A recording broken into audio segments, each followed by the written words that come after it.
Gig workers that claimed the $10,000 EIDL grant back during the CARES Act days may be going to jail, as the SBA and Justice Department investigate thousands of fraudulent claims. Will you get caught up in this net by mistake? What must you do to protect yourself? And when can legitimate small businesses and gig workers get their $10,000 EIDL grants? All this and more in today's video.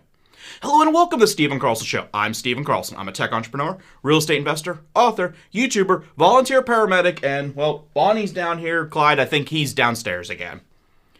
During the mad rush to start approving EIDL grants and loans, the SBA tried to rubber stamp most of the requests that came in initially within the first few weeks, after Congress passed the unprecedented CARES Act. At that time, if you answered the questions correctly, the SBA would most likely approve your application. Yes, it was a total cluster, but if you were lucky enough to get in during the sweet spot of the first few days, most of you did get your loan or grant. Sadly, in the mad rush to get the EIDL grants and loans approved for businesses that were hurting so much due to the pandemic, this also encouraged fraudsters to scam the system.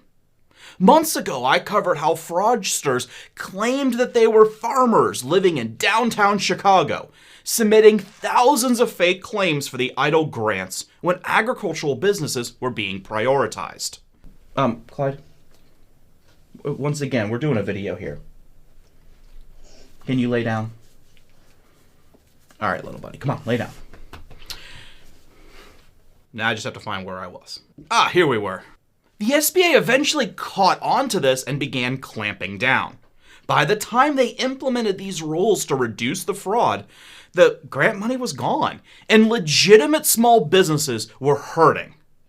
Yes, a lot of the blame can be laid at the feet of the SBA, and I have made plenty of videos in the past pointing out their incompetence. But in all honesty, we must take a step back and realize the immense pressure the SBA was under to get the EIDL program up and running. They are a government-run bureaucracy, and by definition, they are anything but agile and efficient. Okay, so what does this have to do with gig workers, I'm sure you're saying? Get to the point, Stephen. All right, calm down, Skippy. I'm getting there. But before I go any further, a quick reminder. As my regular viewers will know, I have a team of outstanding lawyers that Clyde keeps chained up in the basement, and they get a little bit rowdy whenever I make a video. The only way to calm them down is to give a little disclaimer. The opinions in this video are exactly that, opinions. This video is for entertainment purposes only. I'm not a financial advisor. I'm not a lawyer. This is not financial, legal, or tax advice. Blah, blah, blah, blah, blah, blah, blah. You get the point. Do not lie to the SBA. I can't stress this enough. They have access to your tax records now as per this law. Form 4506 that you used to have to sign, especially if you did a reconsideration or send in your taxes, no longer necessary. The federal government, whether it's right or wrong, has basically given the SBA access to your tax records going back many years. And as I've mentioned all week, there's a rumor that they've aligned or hired a very high-power fraud detection agency that has ties into law enforcement. So I'm telling you guys right now, the fraud that they got away with 9-10 months ago, when they had people that were claiming to be farmers in high-rise condos in Chicago, that ain't happening this time. So don't lie to the SBA. They're going to be able to see your tax returns. If you've been arrested and no, I don't know the rules, is it 1 year what it used to be? In other words, if you had a felony more than a year ago, in the last go around, they ended up giving you access to loan money. I don't know what the rules are going to be. We're going to have to see in the next 72 hours with respect to those who have a problem or a potential problem with law enforcement. I'm just saying there's 9 million people in the queue, 3.7 million that got a loan. The average size of the grant that's due is $5,000.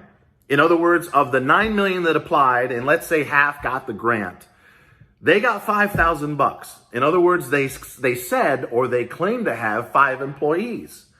Of those 9 million, I'm going to predict that 1 million at least are going to get thrown overboard. Why? Because they're full of shit. So if you don't have your 2019 taxes done, if you can't prove that you're a real side hustle, independent contractor, S Corp, LLC, etc., you're not getting this money. And you really need to be careful. Otherwise, they might be coming to lock your ass up. As Jason said, the SBA is not playing around this time. They have direct access to your tax returns. And with the rumored hiring of a third-party fraud detection company, lying about your grant money will end up sending you to jail. Of course, in my opinion, I think they're going to reserve jail time and prosecutions for the fraudsters that are submitting multiple fake applications. I really doubt they're going to waste their time to prosecute you just for lying about the number of employees you have on your application. Either way, lying to a federal government on paperwork that you sign under penalty of perjury, that's a felony, not something you want to screw with. I know there were a few dishonest YouTubers that were telling you, just say you have 10 employees, they're never going to check, back when you applied for the EIDL under the CARES Act. If you did that and you followed their stupid advice, you might want to contact the SBA right now. I have a video on how to contact them linked down below. And tell them you made an honest mistake and would like to update your application. If you told them the correct number of employees, be it 1 for yourself, 5, 10, or more, you're probably okay. As long as you just didn't lie to them. Now, I do need to make it clear, this was for anyone that applied during the first EIDL program under the CARES Act, when the SBA decided to basically invent their own rules and break the law, and they enacted that stupid $1,000 per employee per business rule. It appears in the new law, the SBA no longer has the ability to just unilaterally reduce that $10,000 grant to a lesser amount. To be clear, if you are entitled to the grant, in theory, you should get the full $10,000.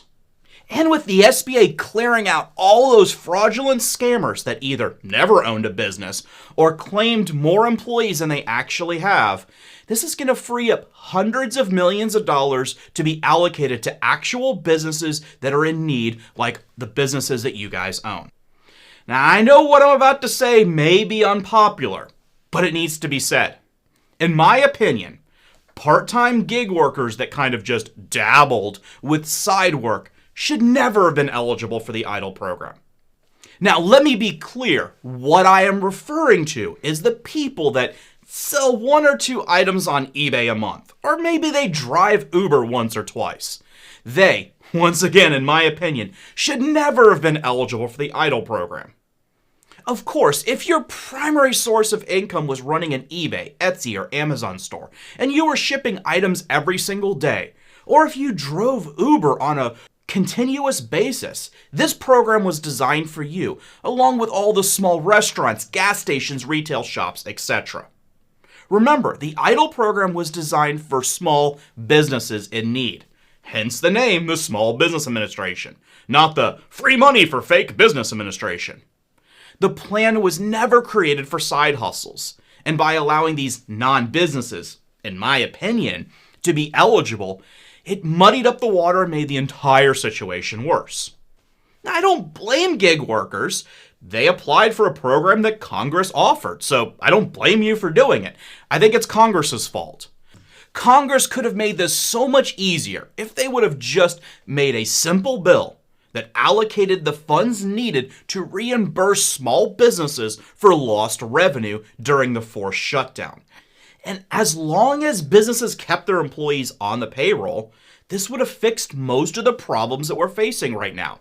Businesses would still be open, people would still have jobs. Thus, we could have ridden through this pandemic without fear of bankruptcy for most small businesses. Instead, due to both parties' constant delays in the DC swamp, the American people and small businesses got shafted. Putting aside how I feel that EIDL should never have been used for side hustles, the government failed to provide a program for everyone. There should have been a program just for gig workers, for 9-to-5 workers, for retail workers, for businesses, for everyone. I think my idea that I proposed back in March of reimbursing all small businesses their lost revenue, not additional profits, just their lost revenue, would have fixed most of these problems. Okay, I think I've complained enough. In summary, Congress wrote a horrible bill. The SBA implemented their own rules just to stay afloat, And good, hardworking Americans got screwed over by a handful of scammers attempting to get grants they were not legally entitled to. What are your thoughts? Comment down below with the hashtag #TeamEidle. That is all one word, TEAMEIDL, and let me know your thoughts. Once the SBA reopens their portal under the new terms and releases any more information, I will make an update video to let you know. So make sure you are subscribed and click the notification bell to get notified as soon as I release those videos. Thank you very much for watching. I really appreciate it, and I'll see you on the next one.